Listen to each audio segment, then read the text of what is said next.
Right. B so ஒரே லைனில் போடணும். கூட பிறந்தவங்கன்னா ஒரே லைனில் போடணும். ஏ வந்து பிரதர், ஸோ ஏ வந்து மேல்.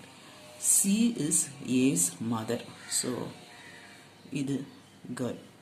D is C's father, right, அப்போ இது D. E is B's son, அப்போ பியோட சன் வந்து இ, ரைட். இவங்க ரெண்டு பேரும் கூட பிறந்தவங்க. How is E related to A, E தான் யாருன்னு நம்ம கண்டுபிடிக்கணும். இப்போ பியோட சன் வந்து இ, ரைட்டு. அப்போ கூட பிறந்தவங்களோட மகன், அப்போ என்ன சொல்லணும்? மகனாக இருந்தால் நெஃப்யூ சொல்லணும். இதுவே கேர்ளாக இருந்தால் நீ சொல்லணும். புரியுதா?